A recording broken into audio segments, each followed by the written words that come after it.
Hello, welcome back to my YouTube channel. ഇന്ന് നമുക്ക് ഒരു ക്യൂട്ടായിട്ടുള്ള സ്റ്റിക്കേഴ്സ് ഉണ്ടാക്കിയാലോ. അപ്പോൾ അതിനിതാ ഞാൻ ക്യൂട്ടായിട്ടുള്ള കുറച്ച് പിക്ചേഴ്സ് ഡൗൺലോഡ് ആക്കിയിട്ടുണ്ട്. പിന്നെ എന്നെപ്പോലത്തെ മടിയന്മാർക്കാണെങ്കിൽ ഫോണിൽ കുറച്ച് ബ്രൈറ്റ്നസ് കൂട്ടിയിട്ട് അതിൻ്റെ മുകളിൽ ഒരു ഷീറ്റ് വെച്ചിട്ട് ട്രേസ് എടുത്താലും മതി. അങ്ങനെ ഞാനിതാ കുറച്ച് ഡ്രോയിങ് ആക്കി വെച്ചിട്ടുണ്ട്. ഇനി അതൊന്ന് കുറച്ച് ക്യൂട്ടാക്കാണ്ടിട്ട് CD മാർക്കറിനെ കൊണ്ടൊന്ന് ഔട്ട്ലൈൻ ആക്കി കൊടുക്കുക. പിന്നെ കുറച്ച് ബ്ലഷ് ഇട്ട് കൊടുക്കുക. ഞാൻ ബ്ലഷ് ഇട്ട് കൊടുക്കുന്നത് ഇങ്ങനെ കളർ പെൻസിലാണ് കേട്ടോ. പിന്നെ നിങ്ങളൊക്കെ സേഫായിരിക്കുന്നു വിചാരിക്കുന്നു, അല്ലെങ്കിൽ സേഫായ സ്ഥലത്ത് പോവാട്ടോ. അപ്പോൾ ഇതാ നല്ല ക്യൂട്ടായിട്ടുള്ള പിക്ചേഴ്സൊക്കെ റെഡി ആയിട്ടുണ്ട്. ഇനി നമുക്ക് സ്റ്റിക്കർ ആക്കേണ്ട പ്രോസസ്സിലേക്ക്. ഇനി നമ്മൾ പിക്ചേഴ്സൊക്കെ ഒന്ന് അതിൻ്റെ ഷേപ്പിൽ കട്ടാക്കി കൊടുക്കുക. കുറച്ച് വൈറ്റ് പോർഷൻ കാണുന്ന പോലെയാണ് കേട്ടോ കട്ടാക്കി വെക്കേണ്ടത്.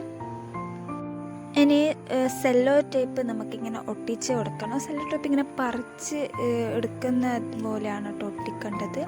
അപ്പോൾ ചെറുതാണെങ്കിൽ 2 പ്രാവശ്യം ഇങ്ങനെ ഒട്ടിച്ച് കൊടുക്കുക. എന്നിട്ട് നമ്മൾ നേരത്തെ മുറിച്ച് വെച്ച സ്റ്റിക്കേഴ്സ് അതിലേക്ക് വെച്ച് കൊടുത്തിട്ട് വീണ്ടും അതിൻ്റെ മുകളിൽ ബബിൾസ് ഇല്ലാണ്ട് ഒന്നും കൂടി ഒട്ടിച്ച് കൊടുക്കാം.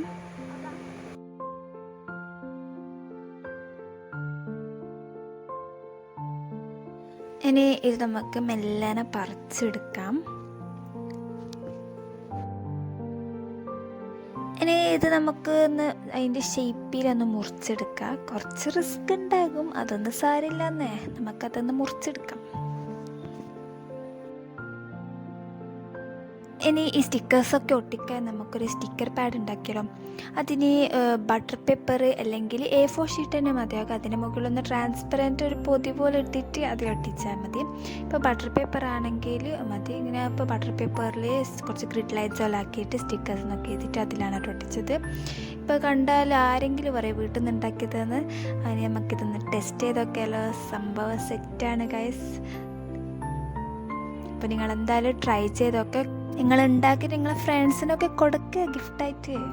അപ്പോൾ ഇത്രയേ ഉള്ളൂ.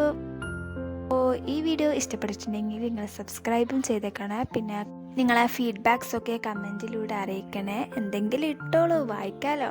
അപ്പോൾ അടുത്ത വീഡിയോയിൽ കാണാം. ബൈ.